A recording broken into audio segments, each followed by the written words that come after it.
Howdy, howdy, everybody. Hey, what's going on? How we doing? Apologies for being, 3 minutes late, 1 minute late, something like that. Some small technical difficulties as the stream was getting set up. Let me just make sure we are, in fact, all good. Yeah, we got audio, we got visual. Everything is nice. Boys, apologies for missing the stream for 2 weeks now, I think.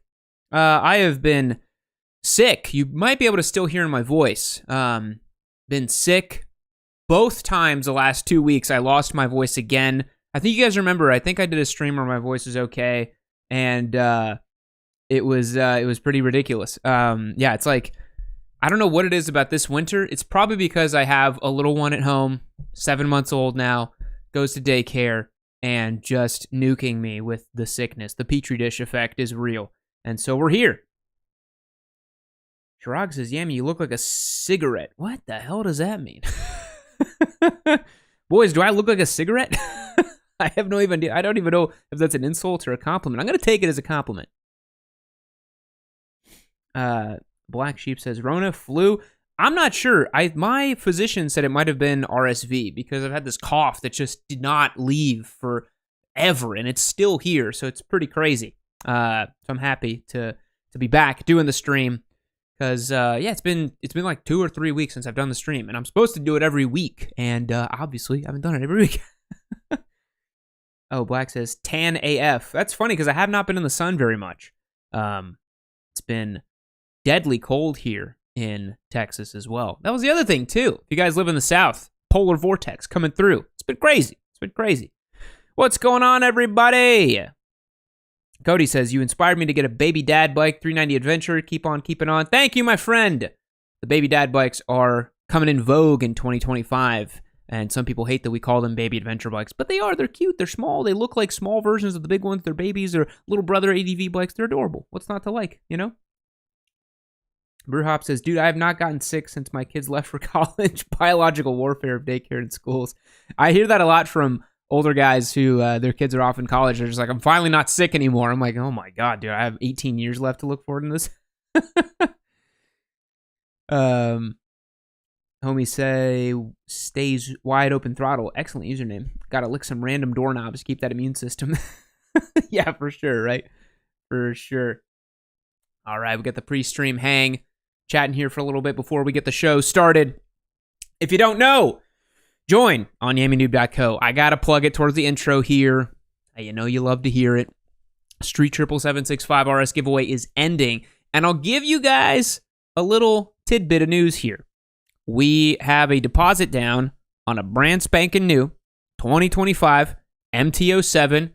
Brand new, updated, refreshed. Y'all know the deal. And that bike's going to launch in March as the next giveaway bike. It's going to go fast. It's going to be like a 3-week thing. So I'm just saying, become a member. You're already locked in. You're ready to go. It's going to be good. I'm very excited to do that one. And I also have a little bit of news that we'll talk about here in just a sec. So it's going to be a bit of a change. G says, Burr, you got to stretch your giveaways to Canada if you can. I've spoken to my attorney about this before. The dude there's a guy that helps me with all the sweepstakes stuff. I think it's too complicated. I think there's something about the imports. There's something about you have to like do an extra registration or bonding. There's a reason why, I can't remember what that reason is right now, but there's a reason why we don't do Canada. It's also for the shipping and some of the other stuff why we can't do Alaska and Hawaii. I don't even want to guess at how much it would be to ship a bike to Hawaii. Probably thousands and thousands and thousands of dollars. Max says, I, as a European, am thinking of getting an RGV 250. I, as an American, think that's a very good idea. You should do that. Skid75, always on the stream here. How's it going, buddy? Says, dude, HD coming with the Pan Am ST. Price seems right, too.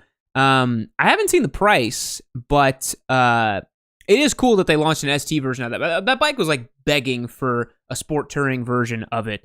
And it's like the closest thing we've gotten to like a modern, newish Harley Davidson on a new platform. It's like you can almost see what it would look like if Harley Davidson built bikes like Honda or Kawasaki just like made normal ass motorcycles. Because if you squint at the Pan America ST, it still kind of looks like a road glide. It's why people call it the dirt glide. So I think it's kind of funny. Our day, thank you for the €2. Love from Romania. I appreciate it, buddy. ZT says, unless Canada becomes a part of America, oh God, let's not go there, please. Let's not talk about that. Please, God. Sub-Zero says, Yam, question for you. I have a couple years of dirt experience on a 250, 450 dirt bike, looking at a street bike, 6'2", 240 pounds, looking at street triple, despite the power. Thoughts? I think if you got experience with 250s and 450s, dirt bikes, you're, whipping them around, you'd be okay on a street triple, I think. You've got some good experience on there. We're seeing some questions coming in here. Car Parts and Duck Farts. Excellent username while we're here on the pre-stream. Looking at used BMW F800GS. Lots of mountain roads up here in Washington State. A beautiful part of the country, Pacific Northwest. That'd be a great bike for it. I don't know if you're asking my opinion on the bike, but I think it's cool. Yammie, what's the best dual sport to go to from a DR200? I mean, it depends, right? You could go like full Zoot and get a KTM 500. That's like, to me, cream of the crop type of stuff. Or you could keep it Japanese and get the new DRZ4. You could get a WR250. So I think that'd be a good spot to upgrade from there. Danny says, no 90s sport bike yet, Yam. That's true. Not yet. But who knows? Maybe this year we'll get a bug in our ear and do some crazy stuff with some new sport bike content from the 90s or something like that. I would like that. Oh, JMO Moto. This is something I wanted to talk about too, because I have this issue as well. I was saying I canceled my R9 deposit because of the delays. I went and decided to get the 25 V2S instead. That was a big bummer that the R9 is going to get delayed so much. They said it was going to launch in March of this year, maybe April. Now I think we're looking at October or November. So our plans over here for giveaway bikes have changed too, which is why I got that new MT-07 on lock. Because, yeah, now the R9 is going to take forever, which super bummer because, like, there's this big hyper on the bike right now, right? And it's just going to, like, go by the wayside if that's what they do. Good day from New Zealand. What's up? All the way on the other side of the globe. That's very cool. Chill Out Magic says, love you, mate. What would be your pick for a quick release tank bag? I think Nelson Rig makes one with like the little thing on top of the gas tank. Gosh, I can't remember the name of it. Or is it SW Motec? One of those makes a good solution for that, like the quick release one with like the little thing on the gas cap. I've always liked the regular one that just straps on because I don't know, just makes it feel easy, and those are easy to pop off too. Anyways, Nobody. Do you think that it's a bad idea to ride a bike to school if you're 16? Just wondering because I'm considering. I don't think so.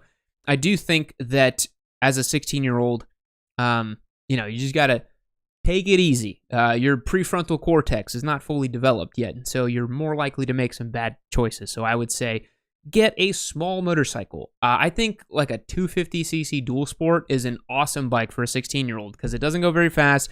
It doesn't accelerate very much. You can take it anywhere. You can drop it. You can bin it. You can do whatever with it. And if it blows up, you won't feel too bad about it. So I would definitely recommend a cheapo dual sport for a 16-year-old. I think you'd have a lot of fun with it. All right, boys. Why don't we go ahead and get started with the stream, shall we? Rider questions answered. We started off this way every single stream, and that's for good reason. We're answering the questions we've received on YouTube, Instagram, Discord, anywhere we can find them. Your boy answers them. If you got more questions you want me to answer, try to drop them in the chat. I do check the chat while we're doing the stream here. And if you have more pertinent questions, join on YammieNoob.co. I'm always on the Discord. You can drop me questions. I'll try to answer them best I can. And if I can't answer them, our amazing community answers on my behalf. So without further ado, let's get it rolling, shall we? I am Yasinomomed. That's a tough username. 19. I probably butchered it. Thoughts on Benelli? I know they are Chinese, but there aren't many available options in the market that I'm in. So, if you guys don't know, Benelli, I suppose, was an Italian motorcycle manufacturer that got bought out by Chinese conglomerate QJ Motors, I believe. They put it under their umbrella, started being produced by the Chinese. I believe the motorcycles are still designed in Italy and then made in China. They're a little cheaper now. They use like clone engines from like Kawasaki's from back in the day. I think they're okay. There was a couple of Benellis that I've ridden and reviewed. The Sei Mezzo, the 650.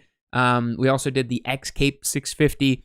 And, for the price, I think they're okay. They're a little uninspiring for my taste. And I think that they're a little bit rough around the edges. But, if there's not many options in the market that you're in, I'd say go for it. I'd say they're probably going to be more reliable than some of the super cheapo Chinese stuff you might see in the European or Eastern European or Asian markets. And I don't think they're that bad. And they're priced pretty competitively, pretty decent to the Japanese stuff, but just not going to be as inspiring, right? If you get an X-Cape 650, it's got the 180-degree crank 650cc parallel twin, makes like 65 horsepower. It's a far cry from a Tenere 700. But, if you're okay with that, then, I think it's okay. No Quarter Racing on Instagram. When you picture a perfect ride, what do you see? That's a great question. Let me close my eyes and let me see what I think of when I think of a perfect ride. It's got to be nice weather, first and foremost, like nice and warm, 80 degrees, so that my tires get lots of grip. I think scenic, I think maybe coastal, mountain, beautiful twisty roads. I think a nice long ride, but not too long, maybe like 5 or 6 hours, something really cool that I can get out, get a lot of use out of. I think it depends. Nowadays, I'm kind of like, like a cool, like, mixed road and gravel ride would be fun. But honestly, part of me is also like a sunny, warm afternoon in Mugello on a super bike would also be a perfect ride. Maybe Jerez in a nice warm day on a ZX6 or a Daytona 675 would be a perfect ride. Those would be pretty perfect for me. Boys, let me know in the comments, what's a perfect ride for you? I want to hear from you guys. What would be a perfect ride? How do you define a perfect ride? Because I am curious to find out. That's a cool question. But yeah, I would say it definitely involves something like that, or more of like a travel type of thing.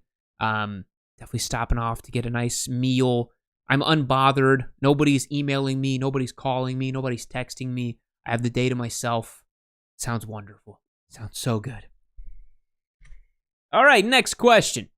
Ryan.vshore on Instagram. What was the first motorcycle you ever rode? The first bike I ever rode was a Honda CRF 250L at the MSF course that I did back in 2015. That was the very first motorcycle I had ever ridden in my life. I don't count scooters too much because I had ridden a couple scooters by that point, but the first real deal motorcycle that I had ridden was the CRF 250L at the MSF course, and I had so much fun. I thought it was so cool. I did not want to jump off of it. I absolutely got bitten by the bug, and I was like, this is something I want to do every single day of my life. Skids for the ride of their lives said Isle of Man TT on a Gixxer Thou. That would be fun. I actually have the opportunity this year to go to the Isle of Man TT, which I'm very, very excited about. I will be doing a parade lap around the island as well. I don't know what bike I'm going to be on, but hopefully something good. Il Uomo on Instagram. Best way to get over a small crash/slide to regain confidence. This topic doesn't seem to get attention. So this is a great question because most new riders, probably in the first year or two, are going to experience a small incident, a small crash, a drop, a slide off on a road, something that's not a big deal but can certainly shake your confidence. The best thing you can do if you're not injured and your bike is in good shape is to get back out on the bike as soon as possible. Excuse me, boys. I would say just get back on the bike. Get back on the bike, establish that confidence again, because the longer you wait, the more time you're going to get to simmer, and you're not going to feel good, and you're going to be like, I really just wanted to jump back on the bike. Why am I not on the bike? Like, can I ride again? Can I lean over? And then the second thing you should do is after you've jumped back on the bike and you're reestablishing your confidence, you should try to understand why it is that you crashed, right? Like, just think about, like, intrinsically, did you hit gravel? Did you hit the brakes mid-corner? Did you stab it? Did you unload the front end?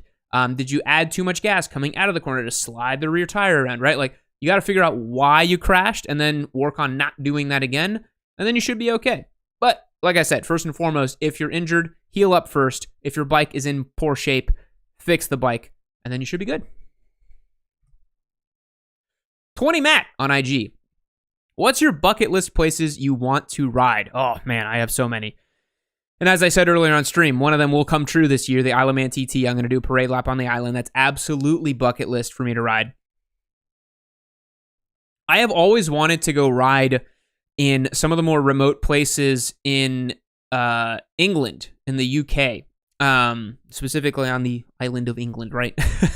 In Wales and Scotland, which I guess is not England, but you guys know what I'm saying. On that big island, north towards Scotland, there's some beautiful roads that I know about. West towards Wales, there's some really scenic routes. I've always wanted to check out that part of the world.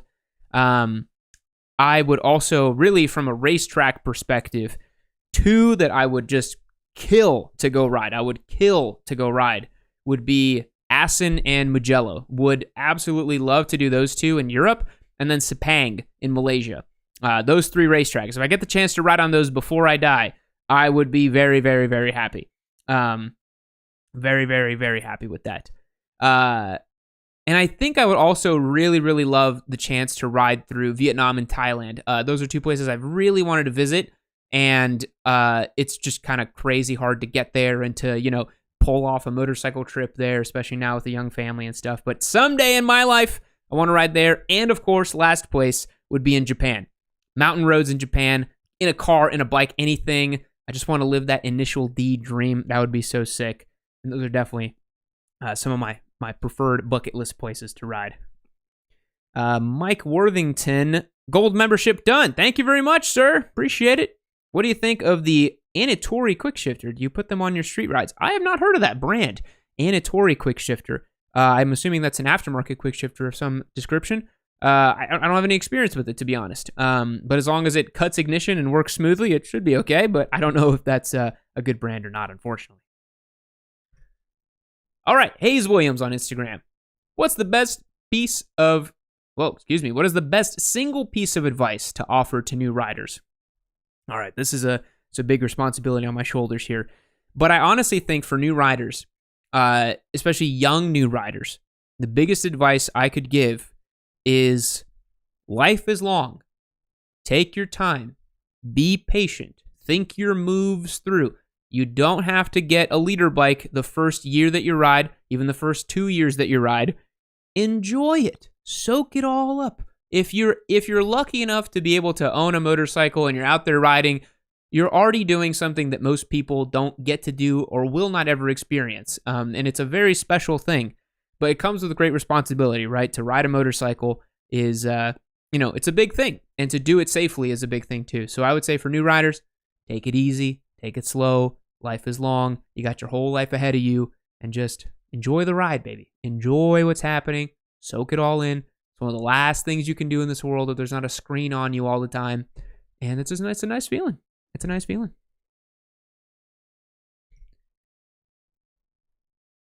All right, the Odd Road on Instagram. How would you compare the CF Moto 450 MT Ibex and the Royal Enfield Himalayan 450? I think I want to put this one to the chat. I want to put a poll on here because I'm actually curious. Which would you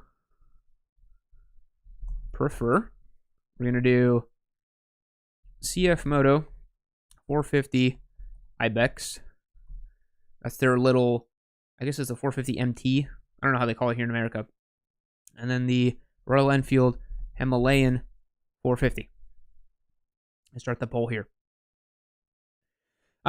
So these two motorcycles are very similar in what they do, right? They are part of this new entry-level baby adventure category thing that's kind of happening here in 2025. Hotly contested, many new entrants in this category. The CF Moto, I think, has a bit of an ace up its sleeve in terms of it being a multi-cylinder bike with a 270 crank. It's kind of like a baby Tenere 700, which is pretty cool. Royal Enfield's Himalayan 450, I got the chance to ride that bike in India, in the Himalayas, which was really cool. And aside from one small issue with the kickstand turning the bike off while I was riding it, apparently my foot was contacting the kickstand and then the switch was a little sensitive. I think the bike worked really, really well. And being a single cylinder, it feels a little bit more brappy, a little bit more like a dirt bike, a little bit more peppy. I haven't had the chance to ride the 450 MT yet, but that's the biggest consideration, I would say, between those two motorcycles you got to think about. You just got to think, do you want that barky, more utilitarian, or excuse me, the more barky, like useful across like road and dirt cross plane or 270-degree crank twin? Or do you want the more like traditional single cylinder brappy thing? Both motorcycles, to me, are a bit of a question mark in terms of reliability. The Royal Enfield's a brand new platform. They did a lot of work to launch that engine, the Sherpa, the 450. The CF Moto, it's also like they have good reliability so far, but also like, you know, the 450s, we haven't seen too much of how they use over time. I would personally, between those two, I might go for a CRF 300L Rally just because I think it's better than both of them realistically. But if you want the 450 experience, the more true 50-50 ADV thing, I'd have a really hard time picking between the two. And it seems like most people on chat here are also kind of split between the two. Yeah, I don't know. I think I like the look of the Royal Enfield Himalayan more. I for sure like the vibe of it a little bit more. I don't know why I just never really resonated much with CF Moto's designs. I haven't seen a CF Moto that I'm like really called to lately. Maybe that new V4, if they ever launch it, I will feel very called to it, but you know. Deet VST on Instagram. Can you share whoa, excuse me. Can you share your motovlog setup? Yes, I can. I suppose I could grab my helmet and show you guys. That'll take too long. I want to stay on the stream. I'll just talk it through. Okay, so I use a GoPro Hero 11 Black, I believe, or Hero 12. I think it's a Hero 11. I've got the media mod on it, and I plug in the Purple Panda microphone into it. It's got the little connector into the media mod. You got to make sure you get the 3-pin wire out of there, the connector wire, so that it hits the balance on the media mod or whatever. And then you can see the gain on the GoPro, which is helpful whenever you try setting it up. And then I just have it mounted on my helmet with a little epoxy. I have a very simple, bare bones motovlog setup. I really don't waste too much time trying to like dial it in or make it perfect. I think the content and the story you tell is way more important than the type of quality or whatever. People that obsess over quality on YouTube typically make terrible content, but that's just my opinion. Aditya says, make a video of the setup. Yeah, I don't know. I could maybe do that.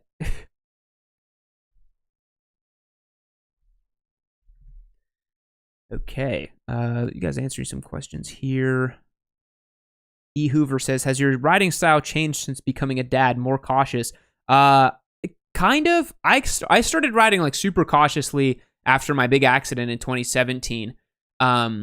I have had a couple of close calls that were a little sketchy, but one of them was my fault. One of them was not my fault, but nothing happened, so that was good. But I haven't had any close calls in like 3 years because I ride supremely safely now, way within the limits, and I go on roads that I really know. So I would say I've probably become a little bit more cautious over the years.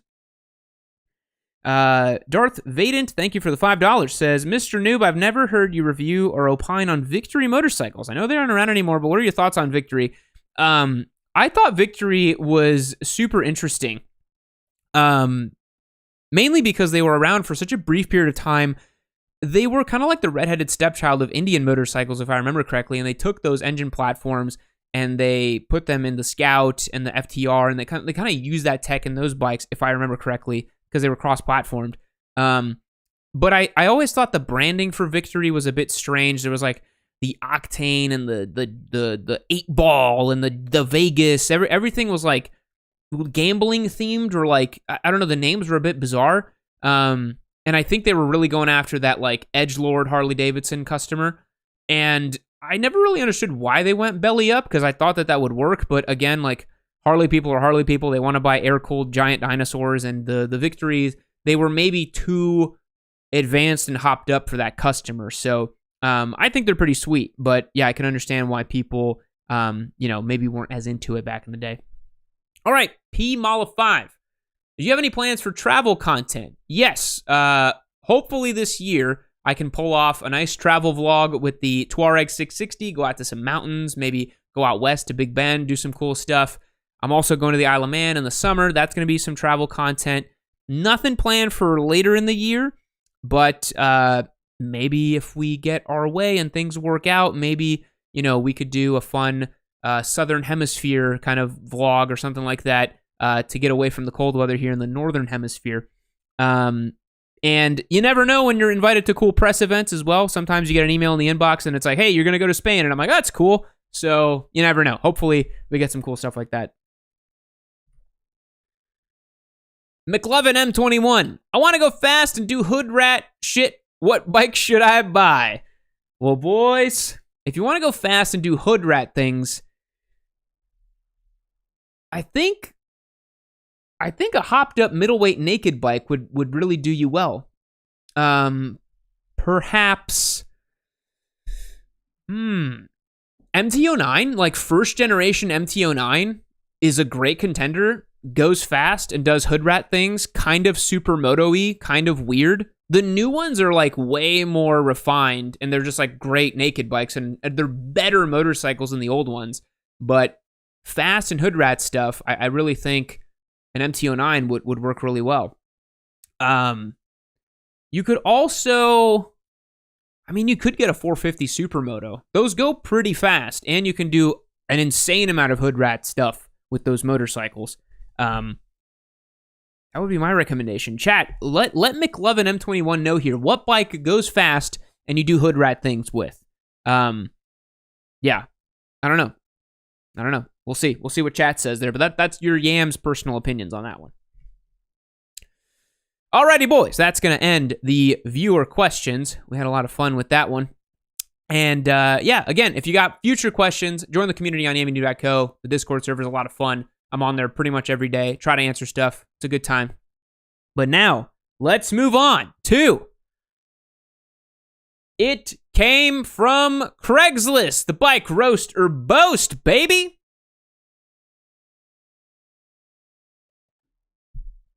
This one's going to be a blast. I love doing the ones where we find weird, wretched things from Craigslist. Producer Logan has pulled together some excellent listings here. We've got, I don't know who the hell that is in the middle there, but we've got a stretched Grom, we've got a Boost in the background, and this is going to be a lot of fun here. All right, boys. Let's check out some of the crazy bikes on Craigslist, shall we? What do we got? All right, first up, custom Sunflower Harley Ultra Limited with all the upgrades. 18 grand. Always garaged and always serviced at Harley. Loved and enjoyed. The upgrades are insane. Custom sunflower paint and gold lace inner fairings by Jadar. Stunning. Jadar sounds like a character from Game of Thrones or something. Jadar.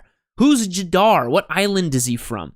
Cams torqued. Stage 2. Tuner and Clune. Reverse gear. Hold on. We torqued these cams. We torqued them, boys.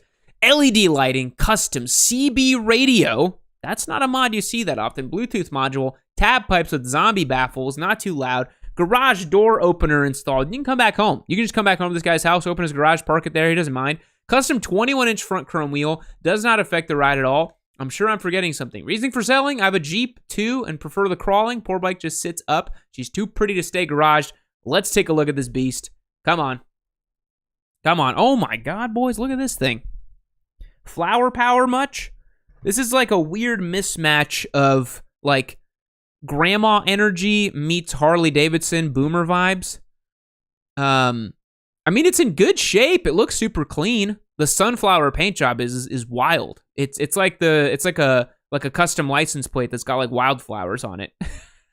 The CB radio. Boy, the cup holder. Come on, man. Come on.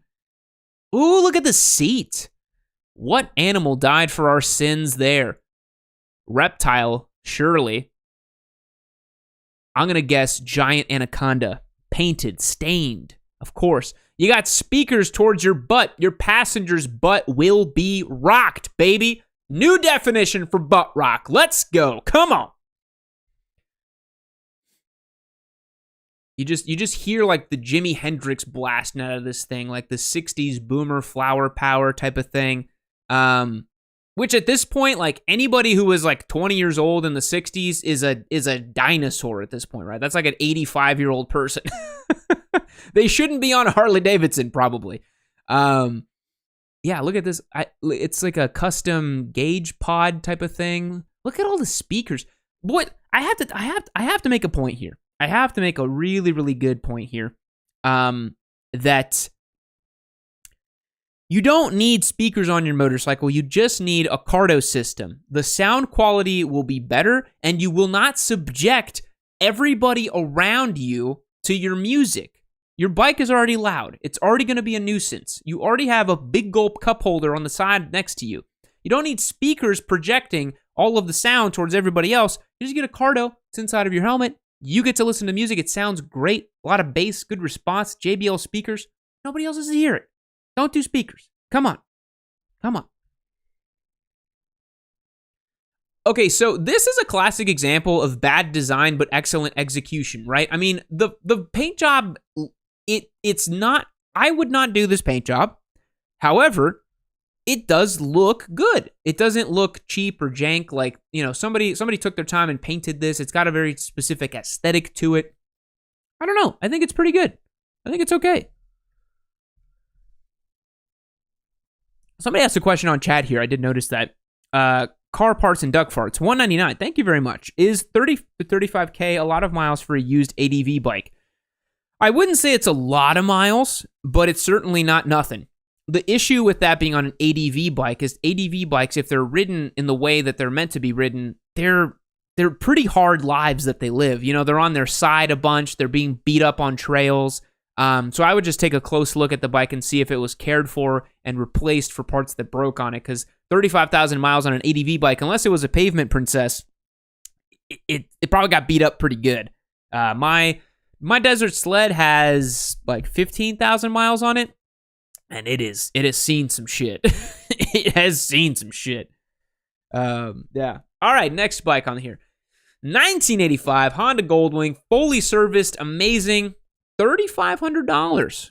Carbs rebuilt, synced, Honda jetting recall done, fuel tank flushed, air filter, new spark plugs, oil and filter change, brake pads, shaft drive, fluid changed, new battery, radio and amp just serviced by Sierra Electronics, works perfectly and sounds great, Bluetooth streaming ready. Wow. Full detail including behind luggage, valve clearance within spec, hydraulic lifters, timing belts inspected, excellent cylinder compression. This is an incredible machine. Only has 43,000 miles, which is nothing on these. This gen of wings are known to go for hundreds of thousands of miles. A 40-year-old Honda Goldwing. Let's take a look. Survey says, bingo, baby. Oh, my God. 40 years old and looks like it rolled off the showroom floor. Look how clean this guy's garage is.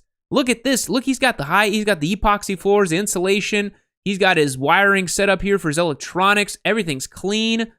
This is a guy that knows what he's doing. This guy knows what he's doing, folks. This is the kind of garage you want to... Oh, baby. Cassette deck. There's a cassette deck on this thing. That's sick. Now, full disclosure, I have seen this Honda Goldwing before because I did inquire about purchasing this Honda Goldwing.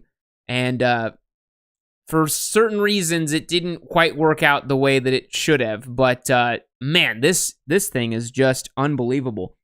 Skid says, don't let Shade Tree see this listing, right? I wanted to buy it, dude. I wanted to buy this motorcycle. I couldn't justify it. But I'm kind of kicking myself for not trying to make the deal happen a little bit harder. Gorgeous motorcycle. $3,500 for this slab. Oh, it's an Aspencade too, baby. Oh my God, dude, this is... I looked at this listing like a couple of weeks ago, and it's even better than I remember. It's straight up, like, even better than I remember. $3,500 for a fully in spec, fully functional, running Goldwing. 40 years old. Looks beautiful. Does it not? Boys, back me up here. I feel like nobody's giving me the validation this bike deserves. It's beautiful. Come on. If you don't like this, you have no taste. I'm just gonna say it. If you think this is lame or you want an S1000RR, you do not have an evolved palate as a motorcycle rider. I'm sorry to say it. You know, you gotta learn, you gotta see, you gotta appreciate something this beautiful. It's incredible. I love look at the paint job on there, the detailing and all that. Aspencade, man, are you kidding me? An absolute time capsule, dude. Absolute time capsule. I think it's so sick. I didn't rate the Sunflower Boomer bike, but this one I'm going to give a 10 out of 10. I love it. Garrett says, big fan, Goldwing Daddy here. Let's go, baby. Let's go. Imagine lane splitting in that hog, says Teague Fitzwater. All right. 2012 Yamaha Super Tenere 1200, $7,000. Man, producer Logan's just making me want to buy all these bikes. We got a lot of stuff on here. We're going to try to rip through this pretty quick. New fork seals, top box, backrest, box risers, aftermarket adjustable front brake and clutch levers, bark busters, windscreen deflector, skid plate, tank knee guards. So a lot of bolt-on stuff. Engine crash guards, McCruise cruise control installed, works perfectly, heated grips, comes with the GV panniers, rear brake lever device to make it a little larger and easier to hit. Kickstand has a larger foot pad installed. Excuse me, boys. Lambskin seat pad, battery tender connector installed. Tires have loads of miles left on them. Did we get mileage on this bike? Because it sounds like whoever set this up had, quite the long distance bike setup. Oh, come on, dude. Look at this. What year is this? 2012? $7,000? Oh my God, dude. This is the type of bike that you could buy and it's fully ready to go. Look at that little dog in the background. Fully ready to go to just go out, enjoy, have some fun, crush some miles. Oh my God. So the Super Tenere is Yamaha's older school, large Tenere with a big parallel twin. I don't remember if they cross-platform this 1200 parallel twin and anything else, but dude, this one is like 100% ready for like an enormous tour. It's got all the mods to it. And I'll tell you what, boys, I'm going to say it. Nobody can stop me. You could fit exactly 3/4 of a chopped up Filipino boy in the back of that top box. You absolutely could. I'm going to say it. Nobody else could. Nobody else is going to say it, but I will. I'll say it. I don't care. I'll do it. Stock exhaust too, I think. What a Chad. Quiet, comfortable. Bro, you could slap on... Do we have mileage on this thing is my question. I don't think we do. No mileage given. I mean, it looks clean, though. It looks clean. The backrest and the seat skin right here, man, it tells me that this guy, like, iron-butted this thing, dude. I mean, this combo here, backrest, seat skin, whatever, the sheepskin, throttle lock. The only thing you're missing are the highway pegs to put your legs up to get absolutely super comfortable on it. Dude, this bike is like straight up ready for, you could slap on 600 miles in a day on this thing, no problem. Just jump on it and go. So sick, so clean. Dude, $7,000 for this? I swear, producer Logan, he literally does this just so that I can sit here trying to justify why I need to go buy this bike. Come on, man. God, that's good. I like the Yamaha blue, too. It looks cool. Great machine. He's got way more than 7,000 in it, that's for sure. I'd love to see the miles on it, but, you know, stock exhaust, probably stock everything else. He's just got bolt-ons for creature comforts, basically. Really, really nice. Really, really nice machine. Man, we got some clean ones today. Where's the wretched cursed listings that I can't make fun of this at all? It's just like a great setup bike. It does look like it's wearing goggles. It looks a bit strange. And it has the old Yamaha little like pumpkin turn indicators that they used up to like 2022 or whatever before they swapped to LEDs. But that's a small price to pay for absolutely specced out, gorgeous touring machine. Dude, so sick. Oh my God. Okay. 1988 Honda Hawk, $2,500. We got some crazy ones today. Old school naked sport bike, 650cc V-twin. So basically an SV650. Very dependable. I've ridden this bike for years and it has never failed to do its job. I switched to dual sport, many aftermarket parts added, large aluminum radiator, suspension front and rear, exhaust, seat, bars, and perch. This would be a great starter bike, older adult owned, have all the original parts except exhaust, plus extras. Let's take a look, $2,500. It's clean. Oh my God, producer Logan. 1988? Is that right? Oh my God, dude, Honda was so ahead of its time. This is like a proto SV650. This is crazy. 1988? Seriously? You would think that this bike was from 2002. This looks just like a GS500, except it has a V-twin, and it's from 1988, and it looks this good? There's a little dent in the gas tank right there, but it's an old bike. Dude, super ahead of its time. Look at the old school wheels here, the 3 spokes, single-sided swing arm. Kind of tasty. Kind of tasty. Honda just always did that, man. Look at the look. It's so clean. This is wild, dude. What kind of power do these make? Does anybody know in the chat? I feel like it made maybe it's like 55, 60 horsepower, something like that. I doubt it was making 70 or anywhere close to an SV650. It's from 1988. This is very impressive. It's really clean. It does have a single brake disc up front, so that's going to limit your stopping power a teensy bit. It looks like the Master Sill is obviously just like axial pull, super old school. But, dude, I'm kind of like blown away by what you're getting for $2,500 here. 650cc V-twin. Is it liquid cooled? That's a radiator, right? I can't quite tell.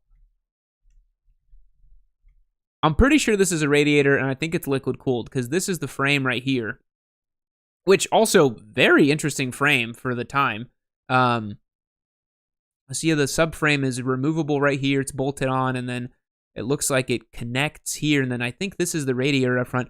Wild exhaust routing. This one going all the way to here, meeting up here, and going out the back. Is it like a period correct M4 or something like that? It looks like an old school M4 pipe. That's pretty cool. I honestly, this one is kind of a sleeper hit. It looks a little bit like a GS500, but dude, $2,500? Yeah, all day, right? All day. Volta, thank you very much for the 19 check. I don't know what that currency is. I apologize. All right, next up, 2008. Yamaha WR250X Supermoto Dual Sport with mods, $3,500. Okay. Street Brap, this is a Yamaha WR250X Supermoto with many upgrades and mods, runs strong, starts right up, and is a blast to ride. Perfect for anyone who would like a street-legal dirt bike, dual sport setup, fuel-injected, 4-stroke Yamaha motor, electric start, super reliable, has FMF Powerbomb, Power Commander, clear blue Texas title in hand, inspection good until 425. Then lists off a couple of mods here. FMF Powerbomb, Power Commander, Airbox mod, frame sliders, fender eliminator, stunt pegs for wheelies, aftermarket headlight assembly, handlebars, skid plate rock protectors, spoke wraps, lowering link installed. Why is there a lowering link on it? No. Oh, God. Low profile upgraded seat, Magnolia stunt brake, and bark busters. Let's take a look. Ooh. Is that a bigger gas tank? Did he list that? He did not. Is that stock? Is that just stock plastic? Or did you just paint it black? Not looking too good. Oh, this is like real hood. This is like real hood. Ooh, questionable for sure. What was the thought here? So we have a wheelie bar, we have stunt pegs, so we have the basics to do a pretty sweet stunt bike here. Oh boy. Oh wow. That's he's got him back here too. Boys, I'm not gonna lie. It doesn't look too good. It looks a little bit rough around the edges. What does he want for it? $3,500. Okay, you could get this, or you could get a fully clean mint Goldwing from 1985. The motorcycle market's crazy. I'm telling you. Who the hell knows what you can even get with this thing, right? This is wild. I got to admit, it looks like a super, super rough motorcycle. They really should have taken this thing out to pasture at some point. Oh, man. The green spoke wheels and then the green headlight and the lights up at the front. This is giving me, like, hodgepodge Lego vibes. I'm really feeling like hodgepodge Lego vibe with this. Sort of like some kid modified this and with whatever parts he could find just because he thought it would look cool. This is a strong reminder, boys, to for the most part, just keep your motorcycle stock. Do meaningful, functional upgrades. But all this aesthetic crap on it, the crazy green headlight, the black, dusty-looking plastics, none of it looks very good, It just looks beat up. It looks rough. It looks tough, King James says $3,500. How? Yeah, man, this to me looks like an $1,800 motorcycle, honestly. Like, when I squint my eyes, I'm like, well, that just looks like a beater. I'm not trying to dog on the guy too much, but it kind of just looks like a bit of a beater motorcycle. And, he listed a lot of these power mods, and he's like, the airbox mod, and the fender eliminator, and the FMF power bomb. None of that adds value. What adds value is the bike being clean and relatively unmolested.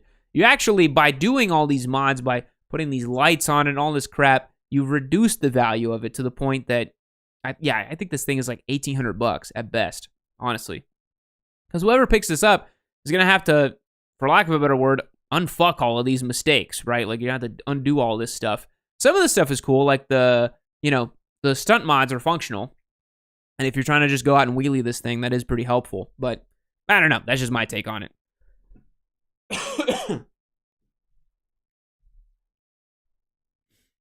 All right, EW46 scooter, $1,700. For those of you who have watched for a very, very, very long time, you'll know that I always loved seeing a mobility scooter on Craigslist. For sale is an EW46 e-wheel scooter. Will carry 400 pounds with speed up to 13 miles an hour, get to 35 miles on a single charge, adjustable comfort seat with headrest, 48-volt system, new batteries. Scooter weighs 260 pounds. God damn! 3 forward speeds, high and low beams, 16-inch tires, variable twist throttle. New EW46 scooter cost is $33.99. Scooter was purchased new, and there is more. What's the more? Wow. Man, this is a serious little mobility scooter. How fast does this thing go? Speed up to 13 miles an hour. We'll get 35 miles on a single charge. I kind of feel like 13 miles an hour is a lot for this thing, right? I don't think it should go 13 miles an hour. Grandma's going to have a hard time at the local Walmart mowing people down inside of the store with this thing. Do you think you could ride this inside of a store with the wheels the way it's set up? Oh my God, it's got like lightning bolts and like a zoom thing and a bicycle on it. I'm kind of into that, honestly. This is a very serious little mobility scooter. It's almost like a moped looking thing that turned into a mobility scooter. I do like how the rear looks like a PT Cruiser or something like that. 260 pounds? This thing weighs as much as a Grom, I think, right? Wow. That's a lot. But man, a payload of 400 pounds. Look, your mom can't sit on it, unfortunately, but I mean, 400 pounds is enough for, let me do the quick math, 7 1/3 Filipino boys, I believe. So, there's no top box to put them in, but you could certainly, stack them up on top of each other like frogs and then deliver them. King James says, I'd do it if it hit 25 miles an hour. I mean, I would like to see how fast this thing could go, in theory. I think it's limited by gearing and by weight at that point. If you put, the 7 1/3 Filipino boys on there, or your mother, I believe it's a 10 mile an hour top speed. But somebody should get one of these and try to make us as fast as humanly possible. I don't know what it would entail to do that, but it would be really sweet to see if you can reach parity with like this and a Grom. Can you make this as fast as a Grom? That's a great video concept. You're welcome, whoever's going to do that one. Because I think you could fit some sort of engine into this thing. Because it's shaped like a scooter. And perhaps in the back here, you could fit like a 2-stroke and make this as fast as a Grom. I kind of feel like if this hits like 30 or 40 miles an hour, you're just going to die. But, it's pretty cool. Jake says, I didn't think I'd be watching a live stream rating scooters. You never know with Yammie Noob. This is a kind of a classic thing that we do on here, so just letting you know. I think you could engine swap this thing. Honest to God, I think you could. All right, what's next? Kawasaki Concourse from $99, $3,900. We're just finding the gems today. Beautiful Kawasaki Concourse. Runs great. Everything's been updated. Recent carb job. Ooh, hey, don't tempt me with a good time. New brakes, new strut seals, custom exhaust, new GV box, grips, factory fairing, clean title, super nice. Call Gary for info. Gary, let's take a look. Oh, that's nice. That's nice. This is a 99? Yeah, so 26-year-old bike. Looks like we got some custom lights on it or something. Looks like LED strip right here. I think so. So the Concourse, does he have, I think this is like a grip on top of the entire gas tank here. I'm not sure. Maybe that's just the paint job. It's kind of sparkly or something. The Concourse is one of those bikes that it has like this insane cult following. People who like the Concourse, they love the Concourse. They're like all about the Concourse and they'll tell you about it. They think it's the greatest thing since sliced bread and they're super duper into it. I think they're okay. I mean, I don't understand how they're better than any other like Japanese sport touring bike, like an FJR or, basically any other bike that's got a big 4-cylinder in it. Maybe I'm missing something. This is just like a gratuitous booty shot of this GV top box here. Like, why are we like, why does this look like an early 2000s music video? We're just getting gratuitous ass shots of the GV over here. It's a bit strange. It's a bit questionable shot there. But yeah, the Concourse, I'm kind of like, I don't know, man. It's like, I think those who love it, and I feel like you could get something that kind of does the same thing. All right, next one. Okay, 62 mile an hour Cabo Wolf King GT Pro 2350. The king of electric scooters. Cost new is $3,150. Lowest online price is $29.99. Dual motors deliver 8,400 watt peak, reaching 62 miles an hour and accelerating from 0 to 30 in 3.8 seconds. Insane acceleration and performance, used only for a total of 83 miles since new. Top speed's over 60 miles an hour. Range is 100 miles an hour. Enormous 72 volt, 35 hour amp. Is that hour amp? I don't know. Amp hour. Samsung or LG battery. Comes with dual fast chargers. Batteries 100% capacity and no degradation. Scooter's unmodified. Warning. If you are reading this, you should know what this is. If you are not, go watch some YouTube videos. This is not a toy. This is a very serious high-performance piece of kit. In the wrong hands, it can be very dangerous. This is sold as is with no warranty or recommendations. It should only be purchased by someone who understands what they're buying. No liabilities except that assumed buyer assumes all risks and liabilities. You're really selling me on this thing, man. Like, I'm like, let me check this out. That thing does 62 miles an hour? That thing with the Lego tires? That thing with the 6-inch wheels up front? Oh my God. This is like if Megatron turned into a scooter. Why is it so ridiculous? Why is it so tough looking? Why does it look like some sort of Ryobi tool that got like human growth hormone mutant genes attached to it? What the hell is going on with this thing? I would not feel comfortable going 10 miles an hour on this. Look at those tiny little tires. Jesus. It's a big screen. Dude, no way this thing goes that fast. Really? What the hell is this for? What? He's got a Himalayan in the background. Look at that. So he rides motorcycles. That's interesting. This is kind of fascinating. This feels very Texas to me for some reason. This to me feels very like Yeehaw, brother. Let's go kill ourselves on scooters. They should just swap out all the Lime scooters in Austin for these. They should just change them all out to, these insane widow-making scooters. King James says, yes, I've seen it tested on YouTube vids. I really do. Now I kind of want one. So we can do 0 to 30 in 3.8 seconds and a total of 62 miles an hour. So this is faster than a Grom for sure. The top speed's similar, but it's probably terrifying to go see. You could be on the highway with this thing. If you're brave enough and crazy enough, you could legitimately run this on the highway in the right lane. My boss has a Wolf GT Pro scooter that does 70 miles an hour when they sold it to him. Had to buy armor and a helmet. That's wild. Darth Vader says he's running test CYP and D-Bowl. I don't know what that means.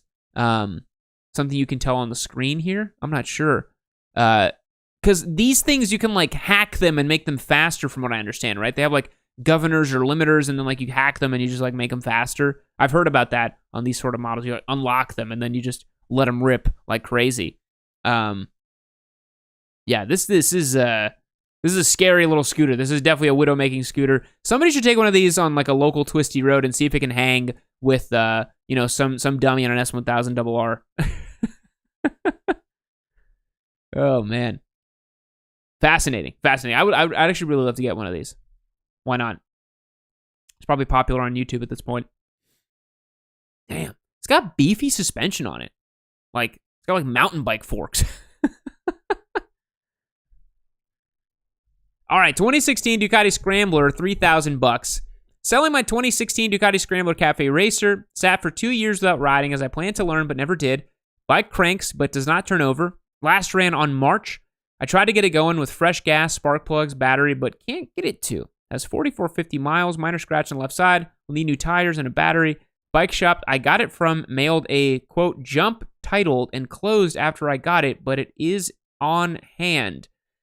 This sounds a little sketchy, I'm not going to lie. So, the guy's got a Ducati Scrambler, can't get it to run, has tried some of the basics, the spark plugs, the fresh gas, the battery. I mean, it could be a coil that's gone bad, maybe, and the spark isn't getting there. It could be, maybe the air intake is clogged up and there's not getting enough air. I'd have to hear it trying to crank to try to figure out what the hell's going on with it. But it can't be anything too complicated. If it's just sat there, it's typically just kind of got to work through the gunk in the system and the lines. It could be that, I mean, if it's sat for 2 years and it was not ethanol-free gas, it's probably hurting a little bit with the fuel lines. Skid says, ready for Desmo service. It is close. I think at 7,500, this thing's going to be going in for Desmos. This could be a great deal if you know a lot about this engine platform. If you know a lot about, the scramblers, you could maybe pick this up and then, But I do agree with Lou here that the title sounds really sketch. How did you buy this from a shop that had a jumped title? So it's not in your name, but you have the bike. There's no way to check that you have ownership of the bike. Little sketchy there, boys. Little sketchy. I don't know about this one. Never buy a bike that the dude doesn't have the title in his own name, unless you're buying a total beater or you don't care, or it's so little money that you're just going to blow up the bike. I've done that a few times with bikes that I knew I wasn't going to sell later, where I bought them with a jump title or whatever, and I'm like, I don't care, because I never registered them. They're for off-road use. They're, track bikes or whatever. But never done that with a street bike. I think that's not good, because you're going to have to do a bonded title and do all kinds of stuff. Yeah, I'd recommend skipping this one. All right, I believe this is the last bike. Yamaha FJR 1300, $2,900. 06 FJR with 90,000 miles. Runs great. Professionally maintained by Reeves Power Sports in Newark, Texas. This guy bought the bike with 19,000 miles. Damn, so he put like 70,000 miles on it.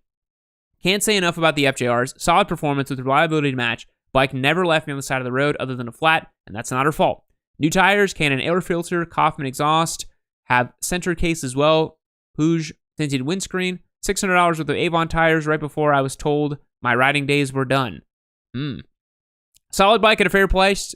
You can ride it home. He was told his riding days were done. That's weird. Who told you that? And why did they tell you that? And why did you listen to them? So FJR is a lot like the Concourse. Got a cult following. Dads love them. They put a lot of miles on them. Big stonking 4-cylinder engine. This vintage is great. Unkillable. Beautiful mid-2000s motorcycle. Can just run forever. Rather advanced for the time. This was a time when Yamaha was like really pumping out some cool stuff. The R6s were getting advanced. The R1s was getting advanced. You had the VMAX was relaunched at this time as well.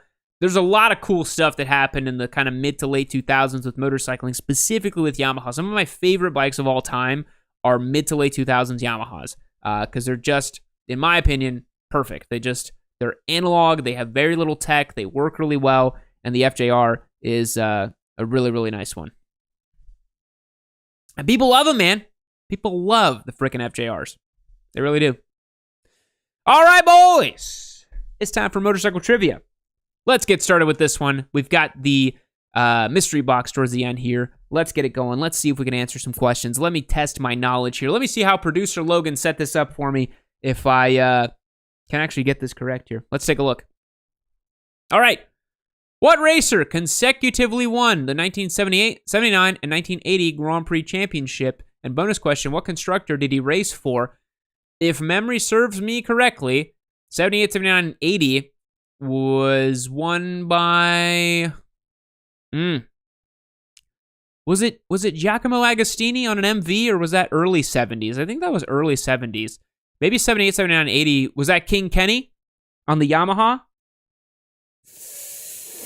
I'm going to say King Kenny on the Yamaha. Oh, let's go!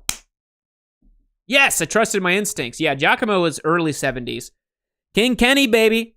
Came over from the flat track days here in America and then went over and just whooped ass in Europe. That was back when Americans could just rock up and just annihilate anybody, anywhere. The good old days.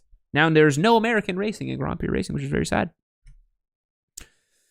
Question. Who are the only people who get to ride Honda's NT 1100 in the United States? What a strange question. Did we not get this bike here? I guess we didn't get the NT 1100. Who are the only people who get to ride the Honda's NT 1100s in the United States? Some sort of like military force? No, like police force or something? Did they like... This is a crazy question. Who are the only people who get to ride Honda NT 1100s in the United States? I'm going to say... I don't know, like New York's police force. I have no idea. Okay, so I was right. Honda's popular European sport touring model is not sold in the U.S., although it's used by some police departments. Okay, that's. I'll give myself credit for that one. Why not? Yeah, police departments use it. Because I said New York police, some police departments. Okay, sure. Strange question, but we'll keep it moving. All right, question. What do the Ducati Hypermotard, Multistrada, Super Mono, and the Royal Enfield Himalayan all have in common? Now I know this one. All of these motorcycles have the same designer. And I believe his name... Oh, is it Tamburini? Is it Massimo Tamburini? Was that his name? They all have the same designer, and I think his name was Tamburini. Let's see.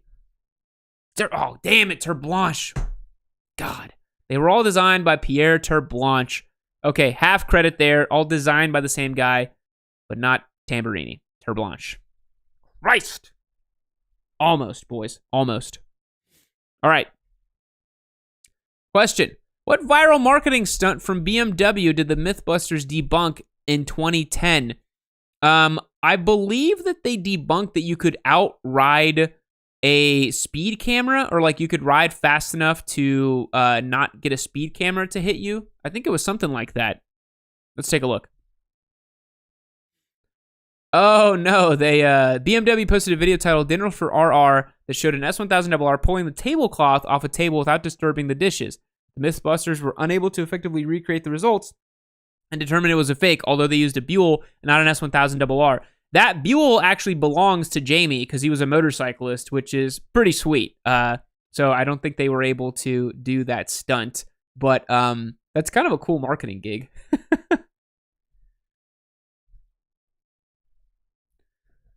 Oh my God, I love that Brembo break. Where is the corporate headquarters for Brembo North America? Oh my God, who the hell knows? Los Angeles, California, maybe? Plymouth, Michigan. Would have never guessed, boys. Would have never guessed. Okay. What is the fastest time a rider has completed the 11-mile Tail of the Dragon? Bonus question, who holds that record? I have very little concept of who would possibly have the fastest fastest time. I didn't know anybody timed this. 11 miles, let's say an average of, I don't know how fast you could hit between the straights, maybe an average of like 50 miles an hour. That would be really crazy. Put you at 60 miles an hour. 60 miles an hour is a mile a minute. So 50 would be a little less. I'm going to say somebody's done it in like 12 minutes, and I have no idea who holds the record. JMO says it's Max Wrist. No way. The fastest documented time someone has completed the Tail of the Dragon is 9 minutes and 9 seconds. That sounds pretty fast. This was set by Max Wrist. Really? The Tail of the Dragon website says, warning, do not try to set a new record on the Dragon. Serious injury may result. You are likely to be heavily fined, and you will never be the fastest rider there anyway. Well, that's a pretty impressive street time. I wonder how that translates to his track riding abilities. But local knowledge and riding the road very quickly is I suppose, admirable, but certainly inadvised, as the Tail of the Dragon website says there. 9 minutes is pretty fast, though. All right, boys. The time has come for the mystery box. This one's been sitting here for a long time because the stream has been on pause for like 2 weeks. So I'm actually very excited to open this. I have not opened it since it was delivered. And we're going to take a look and see what's inside.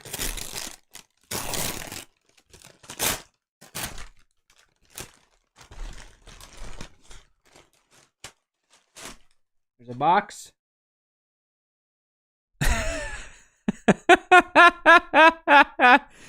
This is very funny. So, producer Logan has sent me CNC aluminum foot pegs for a motorcycle. The reason producer Logan has sent these to me is because I have broken the foot pegs on my Honda Stunt Grom 3 times now, and they're like one piece, like cast metal. And so when they snap, they just break, and there's nothing you can do. I've tried epoxying them, putting them back together, and so now we have these replacement foot pegs that he has sent over to me. This is so funny. Let me see if I can get these open here really quick. Oh my God, I'm laughing so much, dude. Stunt Grom video is going live next Tuesday, by the way. My first 7 days of wheelie practice on that bike. And your Papa Yam's getting pretty good. I don't want to, toot my own horn here, but I'm getting pretty good. I'm having the time of my life trying to open this. I'm just going to Thor smash it. Hulk smash? Thor smash? I don't know what I said. It's been a long stream, boys. Come on. Let's get this open. I don't have a knife on me. I don't have my keys on me. I got to just use my mind, body, and soul to get it open. There we go. There we go. Let's take a look. Let's open up the box. We have some hardware. Very nice. Open it up. Wow, bro. Foot pegs. These, producer Logan, these will not help me. Unfortunately, these will not help me because there's nowhere for me to put these on there, and they have to attach to the shifter. And also, none of them are tight. There's a bunch of like little pegs on this. And they're all, yeah, I don't know. They're all tight. Next and all says, mastering my stunt Pop USS is my New Year resolution. Let's go, boys. Let's all get better at wheelies. Let's all have some fun with our motorcycles. Boys, thank you so much for tuning to today's live stream. I hope you had some fun. I had a lot of fun. I'm glad to be back doing them. And we're here having some good times on the Yammie Noob channel. Remember, join on YammieNoob.co, become a member, get access to the Street 77765 RS giveaway, and the MT-07 that we're going to be doing next as well. Brand new and updated. You're not going to want to miss it. Some really cool stuff coming up for this coming year of 2025. Thanks so much for watching, boys. See you later.